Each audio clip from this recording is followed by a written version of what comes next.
mano paveikslai gimsta, taip, gal jeigu nuo pradžių kalbėti, tai nes pradžioj tai jie buvo maži ir būdavo iš tos tokio, gal sakyčiau, gal iš skupumo, ar kaip, kada pamokas vesdavau grafikos mokiniams, tai tiesiog likdavo dažų ant stiklo ir man tiesiog gailėdavo tos dažus išmesti.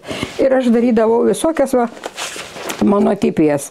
Bet ką atspausdavau, bet kokius, čia jau dabar jau supjaustytos, ten tiesiog rinkdavau popierių, visokias atraižėlės ir tiesiog spausdavau didesnius, mažesnius visokius, kur nepiešti dar tokie. Toliau eina, reiškia, atvirukai atsirado dar visokie, čia radau keletą iš tokių irgi monotipijų, tokie dar senesni laikai negu tie paveiksliukai. Tai toks.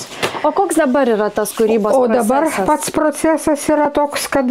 Kai jau dirbat su dideliais formatais. Su dideliais formatais dirbu. Pirmiausiai, aišku, atsispaudžiu. Čia yra dalis, matosi, atspaudo, reiškia, ant stiklo šito.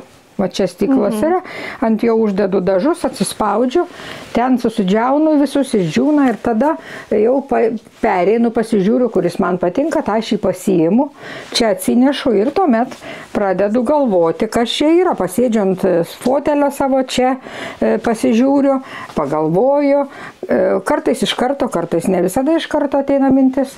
Ir tada imu pastelės ir piešiu. Galiu labai trumpą tokį momentą parodyti tiesiog.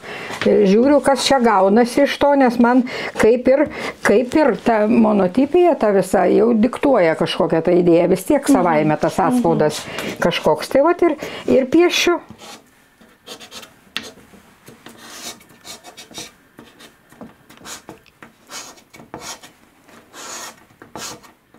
Nors aš esu žmogus toks, apskaičiuojantis, apgalvojantis, bet galbūt nuo to man ir norisi atitrūkti.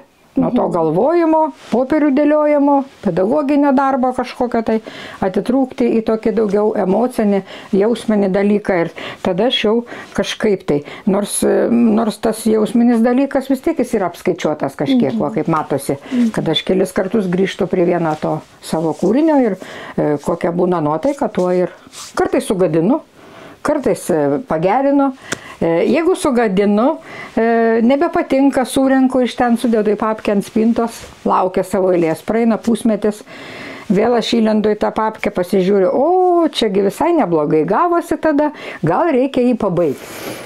Šiaip tai tas sektuvas tai yra mano kažkokių galbūt irgi tokių gal skaudžių išgyvenimų. Turėjau čia tokių problemų, tai kažkaip tai su lygom savo, tai kažkaip mane jos labai paveikė, tikrai labai paveikė. Taip pat išėjau iš gimnazijos, išėjau į pensiją, viskas man kartu susikrovė ir iš tikrųjų man kažkaip matyti reikėjo to tokio protrūkio. Ir aš po operacijos per metus laiko tiesiog sukūriau šitą visą papkę, čia yra 230 darbų. Pradėjau, aišku, nuo tokių, kur čia ryškesnis gal matysis, tokie linijiniai buvo kažkokie iš pradžių, tiesiog kažkokios formos. Jų aš jau toliau ir nepiešiau ant jų. Paskui kažkaip po truputį man tas labai užkabino mane toks virpėjimas tos linijos ant popieriaus ir aš tiesiog pradėjau laisvai tas linijas, reiškia, daryti. Paskui pradėjau netgi ant tos spalvos dalies irgi raityti, taip maizgyti.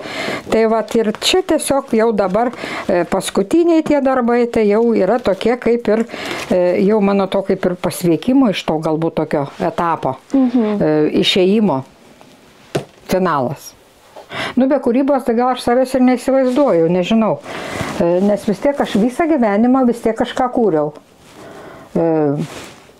Prieš studijas būrelis, paskui dailės mokykla Šiaulių, po to čia atvažiavus į Ukmergę Gelžbetonis, reiškia dailininkė buvau.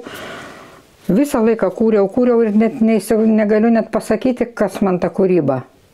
Ar aš mąstau ar ne, nežinau, ta kūryba mano šiaip tai eina visą laiką pliūpsniais. Tai galbūt geriau toks atsipalaidavimas, ne atsipalaidavimas, sakyčiau, protrūkis, proveržis, sprogimas kažkoks.